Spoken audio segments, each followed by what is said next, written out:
নমস্কাৰ, মোৰ নাম ৰিংকু তালুকদাৰ।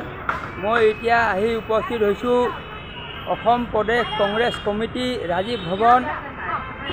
এইবাৰ আপোনাৰ 2024 চনৰ জেনেৰেল ইলেকশ্যন হৈ গ'ল।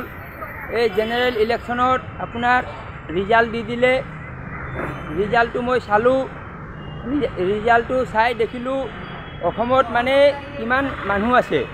অসমত মানুহ আছে 3,40,00,000 আৰু তাৰে ভোটাৰ কিমান আছে? ভোটাৰ আছে 2,80,00,000 আৰু তাৰে মানে কিমান মানুহ মানে 2024 চনৰ নিৰ্বাচনত ভোটদান কৰিছে? তাৰে আপোনাৰ 60% মানে 2,80,00,000 50% হৈ গ'ল 1,40,00,000 আৰু 60% হ'লে আপোনাৰ ধৰি লওক 1,60,00,000 70,00,000 এনেকা হ'ব। এনেকা মানুহ ভোটদান কৰিছে। ইমান মানুহ যে ভোটদান কৰিছে, এই ভোটদানবিলাক মানে কিমান মানুহ কোনটো পাৰ্টিক ভোটদান কৰিছে এইটো মই হিচাপ নিকাচ কৰি উলিয়ালোঁ। এইটো উলিয়াই মই দেখা পালোঁ যে যিমান মানুহ বিজেপিক ভোটদান কৰিছে ইমান মানুহ কংগ্ৰেছকো ভোটদান কৰিছে। এতিয়া এই কথাটো আপুনি ডাইৰেক্ট বুজি নাপাব। আপুনি ক'ব এই বিজেপিটো 11খন আসন জিকিছে, এই কংগ্ৰেছটো 3খন জিকিছে, এই বিজেপি বেছি ভোট পাইছে এনেকৈ ক'ব। কিন্তু মই মানে যোগ কৰি কিনে দেখিলোঁ, মানে মই চবৰ কেণ্ডিডেটবিলাকৰ ভোটবিলাক মই মানে অংকটো কৰিলোঁ। এতিয়া আপোনাৰ চাব, মই কৈ আছোঁ যেনেকৈ আপোনাৰ গুৱাহাটীত আপোনাৰ দুজন কেণ্ডিডেট আছিলে। এজনৰ নাম আছিলে বিজুলী কলিতা মেধি। এইটো কিমান ভোট পাইছে? এইটো পাইছে 8 লাখ। আৰু এজন আছিলে মীৰা বৰঠাকুৰ। এইটো কিমান পাইছে? এইটো পাইছে 6,40,000 কিবা পাইছে। তো মানে এনেকা মানে চবৰ এতিয়া ধৰক মীৰা বৰঠাকুৰ 6,40,000 এনেকা আপোনাৰ কোনোবা আছে সেইবিলাক পাইছে 6 লাখ 5 লাখ। এনেকা চবৰ যোগ কৰি দিলোঁ। যোগ কৰি কিনে দেখা পালোঁ মানে চব মিলি কিনে 70 লাখ 80 লাখ হৈ আছে। আৰু বিজেপি যিমান প্ৰাৰ্থী মানে জয়ী হৈছে, উইনাৰ হৈছে, এইবিলাকৰ যোগ কৰি দিলোঁ। এইবিলাকো মানে 70 লাখ 80 লাখ হৈ আছে, মানে সমান হৈ আছে।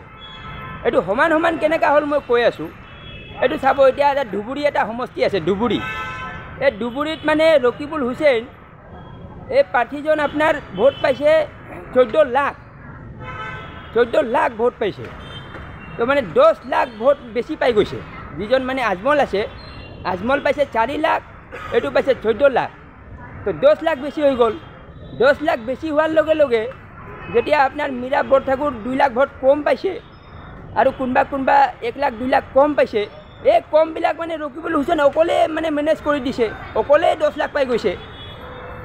এই অংকটো আপোনাক কোনো নক'ব, এইটো মই কৈ আছোঁ। এইটো মানে ইমান ব্যৱধান হৈছে, এইটো পূৰা দেশৰ ভিতৰত প্ৰথম হৈ গৈছে।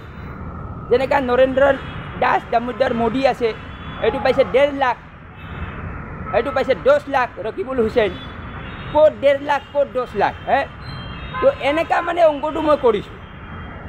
কৰি কিনে চাইছোঁ এইটো কংগ্ৰেছ পাৰ্টি বহুত ভোট পাই গৈছে। এইটো 3টা ছিট জিকিছে, কিন্তু ভোটৰ যিটো মাৰ্জিন এইটো বহুত আছে।